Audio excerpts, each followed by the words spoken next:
let's get into the Andor spoilers for season 2. Steph, as an overall whole, I'll tell you what, I am seeing rave reviews from people now. From people, even I saw comments that people said, "Oh, I wish that they would have had episodes just like this for the first 6 because man, this is some of the best stuff." I had people texting me. I had my friend Fred text me, and he said something along the lines of the first couple episodes. He was like, "Oh, it's getting kind of lengthy, and I'm not really enjoying this too. What's happening?" And then the last 6 episodes, he said, "This is." I think his text. I'll read his text from this morning that he wrote me about this. And it was great. Where is it? He said, episode 10, astonishing, better than Empire on some levels. It's like we finally see what it was all really about, not just some mystical family struggle. This is the best of Star Wars that we have had since Empire Strikes Back. There's no argument. You can try to make an argument. I won't agree with you, and I will never say you win. Even if you have good points. So what do you think about this? Yeah. It's the best Disney Plus show. It's the best Star Wars show. It's the best Star Wars content in I don't know how long. It reignited my excitement and joy for Star Wars. Yep. It somehow implemented a character that was just newly introduced that we never knew about before, and now is a top 5 character for me. That's Cassian. I just think Diego Luna's performance, especially in the finale, was so Emmy level and beyond. But it's amazing because each episode, it's like you could say that about a different cast member. In episode 10 specifically, when we get to really see Luthen and Claire, it's like, wow. And people had been talking about not getting their backstory as main characters, and it's like, just trust the process. And I just think that for them to come off last week's episodes, which were my favorite and so amazing, to stick the landing like this in the finale, and then I honestly need to rewatch them to realize, because this did something completely different, but I loved it just as much. And it just was such an incredible story. And obviously, I went straight into Rogue One, and it somehow made Rogue One even better. Of course it did, because it was the series. I haven't done it yet because I'm waiting for Sam, but I'm jealous because it plays like the series finale, doesn't it? Yeah, it really does. Right. It does. It fully does, but I feel like they gave a great finale. Even though it's like that's the real finale, Rogue One, they still had that finale feeling where you get, the new the Rebel Council, kind of what it looks like. It's forming its leadership, and it just was so it was so good. Harry and I were like, oh my God, I forgot how much I love Star Wars. 1000%. It's like, that is why I always say when people are like, "Oh, Star Wars is dead," it's like, no, it's not. It needs to be put in the hands of people who understand it. The people who really understood how to make good television, how to do good writing, how to do characters, and put it in this world, understand it. Because it's always the homage to this stuff, right? This was the best that they've done. It's better than any, and I love Mandalorian 1 and 2. Way better overall as an arc, better written. It is way better than anything Ahsoka, Boba Fett, Obi-Wan, any of that. Way better. It's better than any of the movies that they put out recently, and it makes Rogue One the clear best movie of the Disney era. Clear. All right, I've been talking a lot about going to the gym, and I go 4 days a week. I do it. But I've been looking for something really to make sure that I can do on the weekends, because I feel like I'm in it now. I'm in it. I want to get a good workout in. So Hydrow, I do it all at home on my schedule, and I do it in 20 minutes. Rowing on the Hydrow, it gets me the full body workout, and I don't ever even have to leave the house. It's great. I just found out about it not too long ago. I said, let me check it out. I saw these great reviews about it, and man, it is the way to go. It's a secret weapon for a full body workout. It hits like 86% of your muscles, arms, legs, core, all of it. And you knock it out again in 20 minutes. It's efficient, and it actually works. One thing that I really love about it, you don't get bored. Hydrow's got tons of workouts with actual Olympians, and they're filmed in this gorgeous outdoor spots all over the world. It makes it way easier to stay motivated.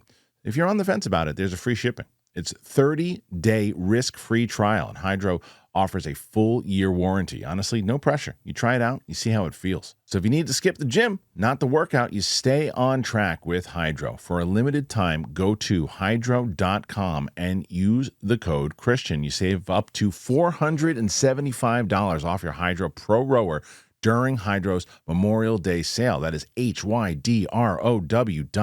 Use the code Kristian. That is Hydrow, hydrow.com. Code Kristian to save up to $475. Hydrow.com. Code Kristian. Because of what it does now to service this show. Right, because I remember when we went back and watched all the films, I was like, I'm kind of in between of the new films between Rogue One and Force Awakens, but now I completely am like Rogue One because this bridges the entire timeline, and then you can go straight into a new hope from Rogue One, and it's just like an ultimate viewing experience. And I just think I'm so focused on how great the storytelling is, how great the character arcs are, that I forget that I'm like, this is the best visuals we've gotten. This looks so and real locations. good. And they say they spent their money wisely.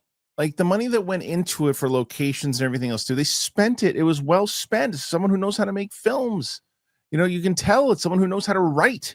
It's what the franchise needs.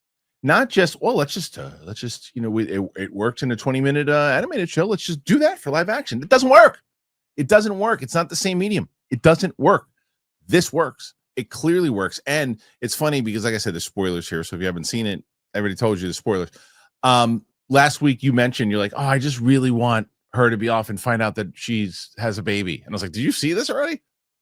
Oh my God. I was going to say, did I say that out loud? Because I feel like I remember saying, I wonder if she survives and she had a baby, but I didn't think they were going to do it because it is such a complex emotion where ultimately I like the choice, and I think it was a great choice, and it gave Bix her agency, and it gave Andor would have never chosen the rebellion. So like she said, I chose for you, and you were just had a bigger call but it's heartbreaking to think that he didn't even know that he had this child. Now, so people have been speculating that Poe is this child of the two of them. I should say it couldn't be, because in the comics, the canon comics, they show who his parents are, and they knew Luke Skywalker and everything, and it wasn't them. But then again, that's not in the comics. They show him meeting K2SO very differently. By the way, how great can we talk? Okay, yes. I was just about to say, can we talk about brilliantly balancing humor and action and depth?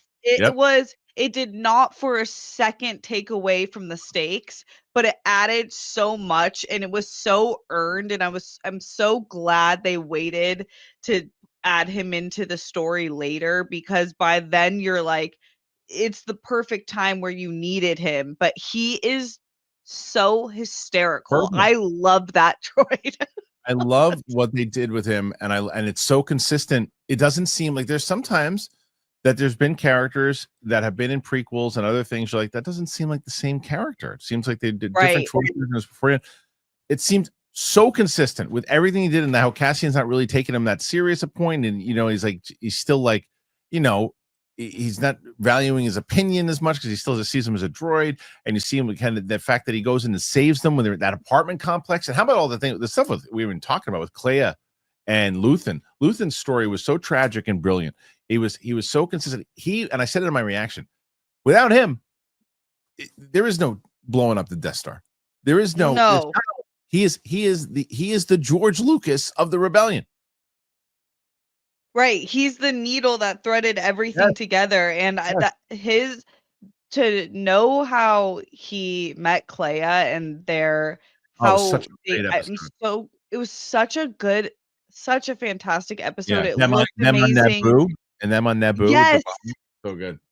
It was so good, and it was just such great storytelling to you just within a few scenes, you completely understand their relationship, and it brings back all the moments in previous episodes where you kind of understand what is going on, and just the way that it ended and how much they do love each other, but they just didn't allow themselves to really go there because they were just sacrificing themselves. And then for at Cassian at the end, like, it's one of my favorite scenes of the show when he's like, "It disgusts me that you guys Yeah. are here because of him, and you Yep. can't even give him the decency of Yep. listening to what he died for." And Bale was a little bit of a hater at first. And then Yeah. I like how Bale came around and he had that conversation with him. And what and K2SO says to him, the man that you do not like is here, or the man that does not like you is here, whatever he said. Hilarious. And like that whole scene of having Bale come around to it, the guy that I forget the name of the guy who is like his his commanding officer, you see their relationship kind of building. It's just such great character building. But the stuff that they did so well within episode 10 and 11, it made Clea like a standout character of the entire series. Like the entire series. Right. She was like a really good character. You're like, oh yeah, she's great every time she's on screen. I love watching her. This is like she's a main character now. She's like she's so good. She was great. And just watching her infiltrate the hospital Oh, it's so and using the certain tools to get through, and then when the guy's like, we're thinking it's about 3 people, and it's just her, and she just stealth modes, and then they tie it into the past of with the same bombing device. It was, oh my god, I was like, "She's so cool." great. I knew she was cooler, especially when we were at the Mon Mothma party Mhm. or in the art room, and she was, you know, bleeding to get the listening device out, Yeah. but this just made it even more so. Well, I mean, the thing is, if someone said was Luthen a former Old Republic officer? No, he's part of the Empire because you look at it like that, where we are when Clea is, I guess she's what is she like late 20s or something along the lines. I don't know. I'm not sure. But either way, she was a kid. It's been going on like 18, 19 years because Luke's 19 when that happens. We end this show, and I think where they are that in this point is around where Luke's like 18 or whatever. So it's 18 years ago from when, and yeah, so it makes sense. It was about 18 years, 17, whatever. No, I guess less because when she was, how old is she? Like 10 or 12 years old when he found her, something like that. Yeah, Yeah, so something like 10. So either she way, looked it was like a like baby. yeah, it was like the early stages of the Empire, and he was part of it, and they were wrecking shop, and it mentally just broke him down what he was seeing and the way he played it, the way he was trying to recover and then finding her and this purpose that he had. I was just again, it just made those two characters so strong, and I just harken back to the same thing that I've said a million times over. If you watch these episodes and watch this whole thing and don't realize how valuable all of that dialogue and everything else that they gave you in those first like 6 episodes and even the previous 12 episodes in season 1 and how all of that was crafted to make you care about what you saw in that episode, in episode 10. That is the art of storytelling, the art of building. And the reason why, when you go, oh, I'm bored, this isn't Star Wars, what are you talking about? This is the stuff that leads to that, to make you feel the way you did. Because if you didn't invest and hold into that the whole way, you would not have the reaction that you had watching this. Definitely. And I also have to mention we haven't talked about our villains. The way that they Oh yeah. each kind of just fell on their own sword and will Yep. continue to through Rogue One. Yep. I think it was such great storytelling because that's exactly, and Tony Gilroy has talked about this, how regimes work and fascism works is that it doesn't even everyone loses eventually. And it reminded me of this Love and Robots episode where it was like an apocalyptic episode, and it was some 100 years after everyone kind of got torn up, and there was one of those like rich people underground areas, and even they were dead underground. It's like you might sustain a little longer, but everyone ends up suffering at the hand of a regime like that. And like Yeah. Dedra at the end is just like But you feel the she's sympathy tragic. towards her. Yeah, It's tragic just character. tragic. Yeah. Like she's like giving tips like Hannibal Lecter in a cell, like telling Right. and that guy gets blasted in a hallway. It's a He's a mess. human shield. It's hilarious. It's just the whole thing.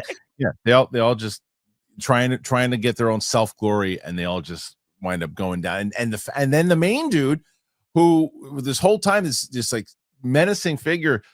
They know. Listen, we're gonna leave. They want you in office 1, and then they go in there and go. He's gonna take himself out, and then he takes himself in that room. That whole thing, you're like, yeah, just let him do what he's gonna do. This is we gave him. We know he's got the blaster. Moving on now.